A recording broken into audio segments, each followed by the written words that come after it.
بسم اللہ الرحمن الرحیم قل هو اللہ احد اللہ الصمد لم یلد ولم یکن لہ کفوا احد صدق اللہ العظیم آمین۔ خواتین و حضرات، میری طرف سے آپ کو السلام علیکم۔ آج اکتوبر کی 10 تاریخ ہو گئی ہے اور ہمارے دیسی مہینہ کی غالباً 27 تاریخ ہے اور دن ہے جمعۃ المبارک۔ اللہ تعالیٰ آپ سب لوگوں کو ہمیشہ خوشیاں مبارک کرے۔ جیسے جمعۃ المبارک ہے، یہ دن بھی بڑا مبارک ہے۔ اللہ تعالیٰ آپ کی زندگی میں بہت زیادہ خوشیاں لائے اور آپ نے زندگی میں جو خواب دیکھے ہیں اللہ تعالیٰ انہیں اپنے حبیب کے صدقے پورا کرے۔ آپ لوگوں نے جتنے بھی اپنی زندگی کے بارے میں خواب دیکھے تو اللہ تعالیٰ انہیں پورا کرے۔ تو آج چونکہ اب تو اکتوبر کی 10 تاریخ ہے، موسم خاصا تبدیل ہو چکا ہے، گرمیاں رخصت ہو چکی ہیں اور سردیوں کی آمد ہے۔ اسی طرح پریشانیاں بھی انشاءاللہ تعالیٰ ختم ہو جائیں گی اور اس کی جگہ اللہ تعالیٰ آپ کو خوشیاں دے گا۔ تو میں آپ سے گزارش یہ کرنا چاہتا ہوں کہ یہ جو زندگی ہے بڑی مختصر ہے، بہت تھوڑی۔ تو اس تھوڑی سی زندگی کو اگر آپ کو اللہ پاک نے آپ کی مرضی کے بغیر اس دنیا میں بھیج دیا ہے اور آپ کی مرضی کے بغیر وہ واپس بلا لے گا، تو یہ جو زندگی آپ کو ملی ہے آپ اس کو کوشش کریں، خوشی سے گزاریں۔ اس کے لیے پہلا آپ نے یہ کام کرنا ہے کہ آپ جتنے بھی لوگوں سے ناراض ہیں نا ان سے ناراضگی ختم کر دیں۔ دشمنی تو بہت بڑا لفظ ہے نا، کوشش تو یہ بھی کرو کہ آپ کا اس دنیا میں کوئی دشمن نہ ہو۔ اگر لوگ آپ کے دشمن ہیں تو کوئی بات نہیں، آپ نے دشمن نہیں بننا۔ لوگ آپ سے ناراض ہوتے ہیں، کوئی بات نہیں، آپ نے ناراض نہیں ہونا۔ تو یہ میں اس لیے آپ لوگوں سے بات کرتا ہوں کہ آپ جہلم شہر کے لوگ بڑے خوبصورت ہیں، بہت اچھے ہیں، بڑے جذباتی ہیں۔ جہلم کے لوگ اپنا نقصان کر لیتے ہیں، یہ اپنے جذبات کو کنٹرول نہیں کرتے، اپنے غصے کو بھی جہلم والے کنٹرول نہیں کرتے۔ کاش آپ غصے کو، جذبات کو کنٹرول کر لیا کریں۔ اللہ تعالیٰ نے آپ کو اتنا خوبصورت شہر جہلم دیا ہے، تو آپ دنیا میں جب آپ نظر دوڑاتے ہیں، دیکھتے ہیں پوری دنیا کو، جب دیکھتے ہیں تو آپ ذرا غور کریں، آپ حیران رہ جائیں گے۔ پوری دنیا میں یہ سب سے خوبصورت ترین شہر ہے جہلم شہر۔ اگر آپ پاکستان پہ نگاہ دوڑاتے ہیں، یہ آپ کا ملک ہے پیارا پاکستان، اگر آپ اس میں نظر دوڑاتے ہیں تو اس میں 4 صوبے ہیں اور 4 صوبوں میں پنجاب ایک ایسا صوبہ ہے کہ یہ پنجابیوں کا صوبہ ہے، اور یہ پنجابیوں میں کی سب سے خوبصورت زبان اگر ہے نا پنجابیوں کی تو وہ جہلم کی زبان ہے، پنجابی زبان، پنڈی وال کی نہیں۔ ہاں قدر جولے ہیں، یہ کوئی زبان نہیں ہے، مجھے نہیں۔ سیالکوٹ کی آپ دیکھ لیں، گجرات والوں کی دیکھ لیں، وہ بل اگر جمع کرانا ہے تو وہ کہتے ہیں جا بھائی بل تارا، بل تارا۔ ان کے لاہور کی کرنڈے ہیں یہ پنجابی، لیکن آپ پنجابی فلموں میں دیکھتے ہیں تو وہ جہلم کی زبان ہوگی۔ آپ جتنی پنجابی فلمیں اگر آپ نے دیکھی ہیں تو وہ جہلم کی زبان ہے، لاہور والوں کی نہیں، حالانکہ فلمیں وہاں بنتی۔ تو جہلم کہ یہ پنجابی زبان، میں پھر کہہ رہا ہوں، جیسے جہلم شہر پوری دنیا کا سب سے خوبصورت شہر جو ہے وہ جہلم شہر ہے، لندن نہیں، نیو یارک امریکہ کا نہیں، جہلم شہر خوبصورت ہے۔ میں اس کی آپ کو وجہ بتاتا ہوں کہ وہ بات میں عرض کر رہا تھا کہ جیسے آپ کا شہر جہلم بڑا خوبصورت ہے، اسی طرح پوری دنیا کی جو زبانیں ہیں، انگلش ہے، نارویجن ہے، اور چائنی زبان ہے، جاپنی زبان ہے، عربی زبان ہے، اردو زبان ہے، ٹھیک ہے، سندھی زبان ہے، لیکن پوری دنیا کی، پاکستان کی بات نہیں کر رہا، پوری دنیا کی سب سے میٹھی زبان پنجابی ہے۔ ہمارے لوگ کیا کرتے ہیں، بچوں کو اردو سکھاتے ہیں کہ اس سے ہم لگیں گے بڑے تہذیب یافتہ ہیں، زبانوں سے آدمی تہذیب یافتہ یا پڑھا لکھا نہیں نظر آنا چاہیے. زبان میٹھی ہے. جیسے آپ لوگ جہلم کے اپنی ماں سے جب بات کرتے ہیں نا تو وہ آپ پنجابی سے کرتے ہیں. میں تو پنجابی میں کرتا تھا, آپ لوگ بھی پنجابی میں اپنی والدہ سے ماں سے بات کرتا ہوں گے کہ پنجابی اتنی میٹھی زبان ہے. دوسری بات ہے کہ ہمارے جتنے صوفی بزرگ آئے ہیں, مثلاً میاں محمد بخش کھڑی شریف, تو انہوں نے پنجابی میں کتاب لکھی سیاہ ملوک. اردو میں نہیں لکھی, حالانکہ اردو ان کو آتی تھی, انگلش بھی آتی تھی. پنجابی میں کلام لکھا سیاہ ملوک. اسی طرح بابا بلے شاہ پنجابی میں, بابا فرید پنجابی میں کلام لکھا, وارث شاہ پنجابی میں کلام. جتنے بھی آپ صوفی بزرگ دیکھتے ہیں نا تو انہوں نے پنجابی میں لکھا ہے. وہ ان پڑھ نہیں تھے, جاہل نہیں تھے, بیوقوف نہیں تھے. ان کو پتہ تھا یہ دنیا کی میٹھی ترین زبان ہے پنجابی. لوگ جب پنجابی میں بات کرتا ہوں میں پنڈی یا اسلام آباد, تو وہ سمجھتے ہیں یہ بیکورڈ آدمی, بیکورڈ بندہ ہے, اسے اردو نہیں آتی یا انگلش نہیں آتی. انگلش بولنے سے وہ آدمی کو تعلیم یافتہ نہیں ہوتا. وہ ایک زبان ہے. انگلش ہے, جاپان کی ہے, چائنی ہے, عربی ہے, نارویجن ہے, ٹھیک ہے, یہ زبانیں ہوتی ہیں. لیکن جو دنیا کی پیاری زبان ہے وہ میٹھی ہے.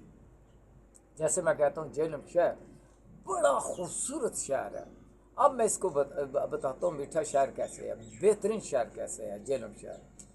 آپ جب جہلم شہر پہ نظر دوڑاتے ہیں تو میرا خیال ہے 10 نہیں تو 11 منٹ میں پورا شہر آپ پیدل دیکھ لیتے ہیں. اس کا آپ کا ویگن میں بس کا کوئی کرایہ خرچ نہیں ہوتا, ٹھیک ہے.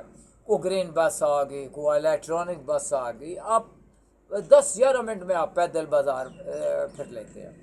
تو ہے بھی چھوٹا یہ شہر, بڑا پرسکون شہر ہے. یہاں کو بم دھماکہ نہیں ہوتا, کوئی دہشت گردی نہیں ہوتی, کوئی قتل نہیں ہوتا. میں شہر کی بات کر رہا ہوں, جہلم شہر کی گاؤں کی بات نہیں کر رہا. جہلم شہر کے گاؤں ہیں ان کی بات نہیں میں کر رہا, شہر کی بات. آپ جب شہر پہ نظر دوڑاتے ہیں تو یہ شہر جو ہے نا, یہ حضرت عیسیٰ کے دور کے بھی پہلے کا شہر ہے. حضور صلی اللہ علیہ وسلم کی زندگی سے بہت پہلے جہلم شہر آباد تھا. یہ اسکندر اعظم آیا, اس کا گھوڑا, وہ کہتے ہیں سنتے آ رہے ہیں کہ اسکندر اعظم کا جاؤ. اسکندر اعظم چونکہ حضرت عیسیٰ کے دور سے بھی پہلے کا یونان کا آدمی تھا, تو وہ آیا ادھر, اس نے دنیا فتح. جہلم بھی آیا. جہلم اتفاق میں اس کا گھوڑا مر گیا, جیسے انسان مرتے ہیں گھوڑا بھی مر گیا. تو اس کے گھوڑے کا نام جہلم تھا, تو اس کی وجہ سے انہوں نے شہر کا نام جہلم رکھ دیا اسکندر اعظم نے. ایک روایت سے ہے, صحیح روایت ہو سکتی ہے, غلط ہو سکتی ہے, جھوٹ ہو سکتی ہے. تو جہلم کا ایک مطلب ہے کہ میٹھا پانی. جہلم کا معنی ہے میٹھا پانی. تو عام طور پہ لوگ جو ہے زیادہ مشہور ہیں, چونکہ بڑے لوگ ہوتے ہیں ان پہ کوئی بھی بات منسوب کر دی جائے تو وہ لوگ مان لیتے ہیں, چونکہ وہ بڑا آدمی ہے اس لیے. غریب آدمی نہیں ہے, لوگ اس کی بات نہیں مانتے تو کہتے ہیں. تو لیکن یہ شہر حضرت موسیٰ کے دور کا, حضور صلی اللہ علیہ وسلم کے دور کا پہلے کا جہلم ہے, بہت قدیم شہر ہے. اب آتے ہیں جہلم شہر میں. اب 10-11 منٹ میں اپنا جہلم شہر ہے. یہ شہر دنیا کا بعد ایسا شہر ہے جو دریائے جہلم کے کنارے آباد ہے. پوری دنیا میں آپ پاکستان میں دیکھ لیں, لاہور ہے, وہ شہر سے باہر ہے دریائے راوی, ٹھیک ہے. دریائے اٹک دیکھ لیں, ابھی یہ جہلم سے تھوڑی دور ہے دریائے چناب, یہ آپ یہ وزیر آباد کے پاس ہے, ٹھیک ہے. لیکن شہر میں نہیں. یہ بہت ایسا شہر ہے دنیا کا جو شہر میں گزرتا ہے, ٹھیک ہے. اب یہ چونکہ ہمارے قدیم آبادی چونکہ دریا کے کنارے تھی, اور چونکہ آبادی اس لیے دریا کے کنارے تھی کہ وہ پانی کی ضرورت انسان کو پڑتی ہے, نہانا ہے, کپڑے دھونے ہیں, وضو کرنا ہے, نماز پڑھنی ہے, تو وہ دریا کے کنارے آبادیاں ہوتی تھیں پہلے زمانے میں. جیسے حضرت عمر کا دور کا ایک بہت بڑا مشہور ہے, دریائے فرات کے کنارے اگر کتا بھی بھوکا مر گیا تو عمر جواب دیا. دریا کی بات ہوگی جب بھی بات ہوگی. اسی طرح لندن دریائے ٹیمز, اگر آپ انجوائے کرنا چاہتے ہیں, وہ کھانے کھانا چاہتے ہیں, تو سیر کرنا چاہتے ہیں, پھر تو دریائے ٹیمز, دریا کا ذکر ہوتا ہے. تو اسی طرح پیرس میں وہ دریائے ٹیمز, پتہ نہیں اس کا نام مجھے بھول گیا. دریائے ٹیمز تو ہے کہ لندن میں ہے, تو اس کا نام میں بھول گیا ہوں. ناروے میں ایک بہت بڑا دریا, وہ بھی. تو یہ آپ لوگوں کی خوش قسمتی کے دریائے جہلم کیا کریں. تو اس دریائے جہلم پہ آپ اگر ذرا جائیں, باغ ملا کی طرف جائیں, تو یہاں ہندو بھی رہے ہیں, سکھ بھی رہے ہیں, گوتم بدھ کے بھی پیروکار رہے ہیں, عیسائی بھی رہے ہیں, یہودی بھی رہے ہیں, گوتم بدھ کے پیروکار بھی رہے ہیں اور مسلمان بھی رہے ہیں۔ تو آپ جب دریا جہلم میں دیکھتے ہیں، دریا کے کنارے باغ ملا میں آپ جائیں تو ہندوؤں کو گردوارہ آپ کو آج بھی ملے گا، وہاں دیکھیں گے ہندوؤں کا گردوارہ، جیسے ہمارے مسلمانوں کی مسجد ہے اس طرح ہندوؤں کا وہاں مندر، ہندوؤں کا وہاں آپ کو مندر نظر آئے گا باغ ملے۔ اسی طرح سکھوں کا گردوارہ آپ کو نظر آئے گا وہیں پہ مندر کے بالکل آس پاس۔ اسی طرح مسلمانوں کی مسجد یہ دریا کے کنارے میں وہ مسجد، اس مسجد کا نام ہے مسجد افغانہ۔ اسی طرح مسجد افغانہ سے تھوڑا سا آگے چلے جائیں دربار پیر سلیمان پارس آتا ہے، دربار سے تھوڑا سا آگے چلے جائیں تو کینٹ میں وہ آتا ہے عیسائیوں کا چرچ، جسے ہم گرجا بھی کہتے ہیں، چرچ بھی کہتے ہیں۔ اس وقت دریا، اس وقت جب چرچ بنا وہ دریا وہاں سے چرچ کے ساتھ گزرتا تھا، تو دریا جو افغانہ کی مسجد ہے، دریا جہلم کی مسجد، تو یہ بھی دریا میں وہ لوگ سیڑھیوں پہ بیٹھ کے بڑا جایا کرتے تھے۔ تو یہ تمام عبادت کا دے اللہ تعالیٰ کے تمام مذہب کے عبادت کر رہے جہلم میں دریا کے کنارے آباد ہے۔ تو یہ آپ کی خوش قسمتی، یہ چاروں سمبل، ہندوؤں کا مندر، سکھوں کا گردوارہ، عیسائیوں کا چرچ اور مسلمانوں کا چرچ گرجا گھر، یہ چار مذہب دریا کے کنارے، یہ چاروں سمبل ایسے ہیں مذہب کے کہ آپ کو انسانیت کا، محبت کا درس دیتے ہیں۔ اپنی اپنی عبادت کرتے ہیں اور اکٹھے ہندو سکھ عیسائی یہودی بدھ مت یہ اکٹھے اس وقت رہتے تھے 1947 سے پہلے پاکستان جہلم شہر میں، بڑے مل جل کے، بہت ان میں پیار تھا ہندوؤں میں، سکھوں میں، مسلمانوں۔ آج کل تو آج 2025 ہے تو دیکھ لیں کہ آج آپ غور کر لیں کہ آپ کے رشتہ دار آیا آپ ان لوگوں سے ملتے ہیں تو پتہ چلے گا کوئی رشتہ دار آپس میں نہیں مل رہے، ان میں کوئی محبت نہیں۔ اس وقت مذہب کی بات کر رہا ہوں، ہندو سکھ عیسائی یہودی پارسی مسلمان سب اکٹھے ملتے تھے، روز ملتے تھے، پیار تھا بہت، ایک دوسرے کو کھانا بھیجتے تھے، ایک دوسرے کے تہواروں پہ جاتے تھے، ایک دوسرے کی شادی میں شرکت کرتے تھے، ایک دوسرے میں گھر میں آ جا کے کھانا کھاتے تھے۔ تو آج کیا آپ کے سکے رشتہ دار، بہن بھائی رشتہ دار، کزن وغیرہ، چچے مامے تائے پھپھے یہ آپس میں ملتے ہیں؟ تو آپ کو پتہ ہے کہ نہیں ملتے، وجہ وہ محبت نہیں رہی، ایک دوسرے سے حسد کرتے ہیں، دشمنیاں پا رکھی ہیں، کسی نے پیسے کی وجہ سے، کسی نے جائیداد کی وجہ سے، کسی نے شاید کوئی رشتے کا لین دین، کوئی نئی دور کے نئے لوگ ہیں، کوئی لڑکی اگر پڑھی ہے تو وہ کہتے ہیں ٹھیک ہے یہ کاروبار کرتا ہے، یہ سنہرا ہے سونے کا کام، لیکن ہے تو ان پڑھ، تو لڑکی چونکہ باشعور ہے، پڑھی لکھی ہے، وہ کہتی ہے میں اس ان پڑھ سے شادی نہیں کرتی، میں نے اس کی دولت سے تو شادی نہیں نہ کرنی۔ یہ شعور کی ایک سٹیج ہے، ارتقاء ہے آہستہ آہستہ۔ یہ جہلم شہر میں جب لوگوں کو میں شعور میں دیکھتا ہوں تو حیران ہو جاتا ہوں، بہت خوش ہوتا ہوں، تو ان لوگوں کو میں مبارکباد دیتا ہوں جن میں اللہ تعالیٰ نے شعور اب دے دیا ہے۔ تو وہ دولت سے پیار نہیں کرتے، آپ لوگ بھی دولت سے پیار نہیں کرتے، تو میری یہ خواہش ہے کہ آپ لوگ محبت سے، بھائی چارے سے، رشتہ داروں سے ملا کریں، دشمنیاں ختم کریں، ناراضگیاں ختم کریں، کیونکہ تھوڑا عرصہ اس وقت ہم زمین پہ ہیں، کچھ عرصے بعد ہم زمین کے نیچے ہوں گے، تو ہم نے اس دنیا میں آ کے کیا پیار محبت سے بھی نہیں رہنا، بہن بھائیوں رشتہ داروں عزیزوں سے بھی نہیں ملنا، تو پھر کیا زندگی، لعنت ایسی زندگی پہ۔ تو پہل کرنی چاہیے کہ ناراضگیاں ختم کریں۔ تو میں نے بھی اپنے دوستوں سے ساری زندگی بہت سیکھا ہے، اور ان میں سب سے پہلا نمبر میرے یہ استاد پاجی، ان کو پاجی جہلم والے کہتے تھے، یہ ٹیچر رہے ہیں تو ماں مسجد بھی رہے ہیں، تو یہ فوت ہو چکے ہیں، یہ 2000 میں فوت ہو چکے ہیں، 25 سال ہو گئے فوت ہو۔ تو انہوں نے جو مجھے درس دیا تھا کہ انسانوں سے ناراض نہیں ہونا چاہیے، میں مسلمانوں کی بات نہیں کر، انسانوں سے ناراض نہیں ہونا چاہیے، مسلمانوں سے بھی ناراض نہیں ہونا چاہیے، ہمسائے کے حقوق ہیں ان سے بھی، تو جو آپ کی بلڈ ریلیشن ہے، خونی رشتے ہیں، بہن بھائی رشتہ دار عزیز، ان سے تو ویسے ہی ناراض نہیں۔ تو میں نے یہ پاجی سے بہت سیکھا، اپنے دوستوں سے سیکھا، خواتین و حضرات سے سیکھا۔ تو میرے ایک اور عزیز ہیں بہت پیارے ہیں، وہ آج کل پنڈے میں ہیں، ہو سکتا ہے وہ جہلم آ جائیں، وہ ان سے میری بات چیت کچھ رات کو ہوئی تو وہ مجھے اطلاع دے رہے تھے کہ ناراضگی کے باوجود کہ میں کس یا باعث کو جہلم تشریف لاؤں، تو وہ مجھ سے لوگ ناراض نہیں ہوتے، میں شاید جلد باز ہوں، تو قرآن میں آیت ہے کہ اس کا مفہوم ہے کہ انسان کو جلد باز نہیں ہونا چاہیے، تو میں تھوڑی سی جلد بازی کر جاتا ہوں جو مجھے نہیں کرنی چاہیے. تو میں ناراض ہو جاتا ہوں تو دوست میرے مجھ سے ناراض نہیں ہوتے، مجھ سے بہت لو کرتے ہیں، بہت پیار کرتے ہیں. میرے سے کچھ زیادتیاں بھی ہو جاتی ہیں، اس کے باوجود ان کا بہت زیادہ پیار ہے. بہت پیار مجھے ملا، شاید میں سنبھال بھی نہیں سکتا، اتنا پیار انہوں نے مجھے دیا. اس قابل تو نہیں تھا میں جتنا مجھے دوستوں کا، عزیزوں کا مجھے پیار ملا. تو میں چاہتا ہوں آپ لوگوں کو بھی ایسے دوست ملیں، عزیز ملیں، رشتہ دار ملیں. کہ مجھے رشتہ دار بھی بہت اچھے ملے، گریٹ ملے، پیارے لوگ ملے، رشتہ دار بھی بہت پیارے ملے. تو میں دنیا کے کسی بندے سے ناراض ہو کے مرنا نہیں چاہتا اس دنیا سے. اس دنیا سے جب جاؤں، اسکندر اعظم کا ایک قول تھا، بہت مشہور قول تھا کہ اسکندر جب اس نے وصیت کی تھی جب میں جاؤں اس دنیا سے تو میری جب ڈیڈ باڈی جنازہ جا رہا ہو تو میرے دونوں ہاتھ باہر رکھنا تو لوگوں کو پتہ لگے کہ خالی ہاتھ ہیں. تو اس کا بہت بڑا مشہور قول ہے کہ اسکندر جب دنیا سے گیا تو دونوں ہاتھ خالی تھے. تو خالد بن زیادہ جب دنیا سے جائے گا تو وہ کسی سے ناراض ہو کے نہیں جائے گا، سب لوگ اس سے راضی ہوں گے. میں کسی بندے سے ناراض ہو کے دنیا سے نہیں جانا چاہتا. مجھ سے ہزار غلطیاں ہوئی ہیں، میں ان کی معافی بھی مانگتا رہتا ہوں لوگوں سے اگر مجھ سے غلطی ہو جائے، کوتاہی ہو جاتا ہے. چونکہ میں نے پڑھا ہے کہ جو آدمی اپنی غلطی مان لیتے وہ بہت بڑا انسان ہوتا ہے. ہمارے آنا، ہماری جلی آنا، ہماری ضد ہمیں ختم کرنی چاہیے. ہم سمپل انسان ہیں، گنہگار انسان ہیں، ہم سے غلطیاں کوتاہیاں ہوتی رہتی ہیں، روز ہوتی ہیں، جب تک زندہ ہوتی رہیں گے. تو ہمیں پیار خلوص سے رہنا چاہیے. تو آپ لوگ دعا بھی کریں.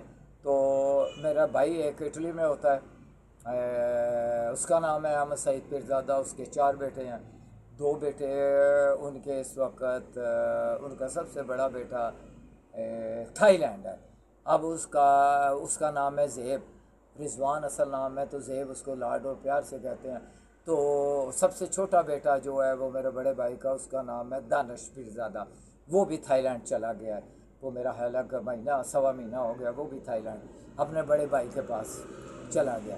تو اس کے 2 بیٹے اب جیلوں میں ہیں، دونوں کاروبار کر رہے ہیں جیلوں میں. ماشاءاللہ بہت اچھے، گاڑیاں بھی رکھی ہیں، موٹر سائیکل بھی رکھا ہے ان کی، بہت بڑی ایک کوٹھی بھی ہے. میری بات سن کے وہ ہنس بھی رہے ہوں گے کہ بہت بڑی کوٹھی ہے ان کی ماشاءاللہ پروفیسر کالونی میں. کوٹھی کا تو مجھے نہیں اتنا کہ بہت بڑی کوٹھی ہے کہ لیکن اس کا نام مجھے اچھا لگا ہے، پروفیسر کالونی. تو جہاں جتنے بھی لوگ رہتے ہیں تو جب وہ باہر شہر کا کسی کو بندہ بتاتا ہے کہ ایڈریس پہ پروفیسر کالونی، تو وہ کہتے ہیں کہ یار کو پڑھی لکھی کالونی ہے، پڑھے لکھے لوگ ہوں گے. تو 2 بیٹے ان کے یہاں ہیں. تو ان کا بڑے بھائی وہ آئے ہوئے تھے پیچھے سے، تو وہ کہہ رہے تھے کہ میں ٹری اب تب جاؤں گا جب تک میں تمہیں یہاں مکان خرید کر نہ دوں. میری ایک رہائش ہے وہ شانتی نگر میں، یہاں دربار پیر سلیمان کے پارس. اس کا کو میرا حال ہے 4 مہینے پہلے ریٹ لگا تھا تقریباً 15 لاکھ. وہ میرے بھتیجے نے لگوایا تھا 15 لاکھ پراپرٹی ڈیلر سے. اس کا نام ہے راشد پیرزادہ. تو وہ کہہ رہے تھے، وہ بھائی کہہ رہا تھا کہ میں جانا ہے تو میں چاہتا ہوں مکان تمہیں دے کے خرید کے وہ بیچ کے باقی پاس سے پیسے وہ دے کے چلا جاؤں گا. تو وہ چونکہ اس کے مطابق مل نہیں رہا تھا، دور دراز ملتا تھا، وہ لینا نہیں چاہتا تھا. میں چاہتا تھا کہ اپنے بھائی کے آس پاس، پروفیسر کالونی کے آس پاس میں نزدیک لے لوں. تو ایک تو میری ان سے ملاقات جاری رہے، اپنے بھتیجوں سے بھی اور بھائی سے بھی آنا جانا بھی، پیدل بھی آ جا سکوں. تو پھر وہ چونکہ اس کی چھٹی ختم ہو گئی تھی بھائی کی، وہ تقریباً 3-4 مہینے رہے ہیں. روزے وہ یہیں رکھتے ہیں پاکستان آ کے، روزے کا پورا مہینہ. ادھر تو چھٹی 2-3-4 مہینے وہ رہ کے گئے ہیں. تو وہ جب آخری میٹنگ ہوئی تو بھائی بھی تو بھابھی بھی سارے بچے بیٹھے ہوئے تھے. تو انہوں نے کہا تھا بھتیجے نے، راشد پیرزادہ نے، کہ آپ فی الحال اتنے زیادہ پیسے نہیں ہیں میرے پاس، تو آپ ایسا کریں کہ جنوری میں ہم آپ کو لے دیں گے. تو بہرحال جنوری میں، اگلا نومبر ہے، دسمبر 2 مہینے ہیں، تو جنوری میں انشاءاللہ تعالیٰ پروفیسر کالونی کے پاس لے لیں گے کہیں چھوٹا سا. میں تو وہ مجھے جگہ بھی اچھی لگتی ہے، شہر میں بھی ہے. تو بہرحال آپ لوگ بھی دعا کریں کہ وہ وہاں میں درس قرآن دینا چاہتا ہوں. یہ میری زندگی کا آخری مشن ہے. جس مقصد کے لیے اللہ تعالیٰ نے مجھے دنیا میں بھیجا ہے وہ میں کر رہا ہوں. اس وقت میں جو میں باتیں کر رہا ہوں تو دراصل میں قرآن کی، انسانیت کی، اخلاق کی، پیار کی، محبت کی، بھائی چارے کی بات کر رہا ہوں. یہ بھی ایک قسم کا میرا درس قرآن ہے. جب آپ میں لوگوں سے بات کرتا ہوں روز ٹک ٹاک پہ، فیس بک پہ، اور اپنا یوٹیوب پہ، انسٹاگرام پہ، ٹویٹر پہ، جب میں یہ کلپ اپنا بیچتا ہوں تو یہ میرا مشن ہے، یہ میرا مقصد ہے. کیونکہ اللہ نے مجھے جس مقصد کے لیے دنیا میں بھیجا ہے تو یہی میں کر رہا ہوں. کہ یہ میں پیغام انسانوں کو دیتا ہوں، اچھا پیغام انسانوں کو، پیغامبر، نبی، رسول، پیغمبر، پیغامبر، پیغامبر، پیغام دینے والا۔ تو یہ میں پیغام دیتا ہوں، جیسے آپ ماں باپ پیغام اپنی اولاد کو دیتے ہیں، ٹیچر اپنے اسٹوڈنٹ کو پیغام دیتے ہیں، تو باپ اپنے اولاد کو پیغام دیتا ہے۔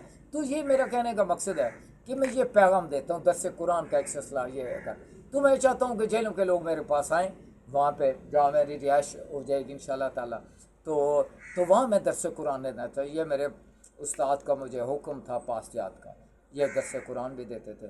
تو یہ مجھے کہتے تھے کہ زندگی کا سب سے اچھا، انسانیت کا سب سے اچھا پیغام یہی ہے کہ آپ انسانوں کو اچھا گائیڈ کریں، ان کو اچھا میسیج دیا کریں۔ تو یہ میسیج جو ہوتا ہے نا، قرآن کا میسیج، یہ 23 سال میں قرآن اترا ہے، اسے میسیج کہتے ہیں، پیغام کہتے ہیں، قرآن کا پیغام۔ 23 سال قرآن اترا ہے، تو نبی کریم نے وہ قرآن کا پیغام انسانوں تک پہنچایا، مکہ اور مدینہ جہاں تک وہ زندہ رہے۔ تو میں بھی چاہتا ہوں کہ میں حضور صلی اللہ علیہ وسلم کے نقش قدم پر چلوں۔ تو یہ میں اپنے وہاں جہاں میں رہائش لوں گا، تو وہاں میرا تقریباً 1 گھنٹے کا روز کا ہوگا، ایک ٹائم رکھ لیں گے، مثلا 4 سے 5 یا کوئی بھی پچھلا پیر 4 سے 5 وہ درس قرآن ہوگا، اور ساتھ تھوڑا سا لنگر ہوگا۔ لنگر ہوگا، یہ میرے پاجی یہ لنگر دیتے تھے سبز کعوہ کا، اسے پشاوری بھی کعوہ کہتے ہیں، الائچی اور اس میں پودینہ اس طرح کا وہ کچھ چیز، تو وہ لنگر جو ہوگا وہ سبز کعوہ ہوگا۔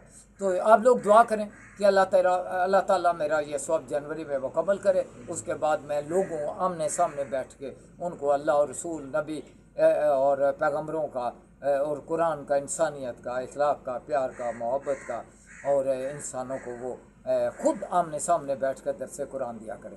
تو آپ لوگ میرے لیے دعا کریں کہ اللہ تعالیٰ اگر میری نیت ٹھیک ہے، اگر میرا مقصد نیک ہے، تو اللہ تعالیٰ آپ میری مدد کرے۔ آپ لوگ بھی میرے لیے دعا کریں، تو اللہ بھی نیتوں کو آج جانتا ہے، تو اللہ میری مدد کرے گا۔ اگر میری نیت ٹھیک ہے تو اللہ تعالیٰ میرا رہائش کا بندوبست کرے گا انشاءاللہ جنوری میں۔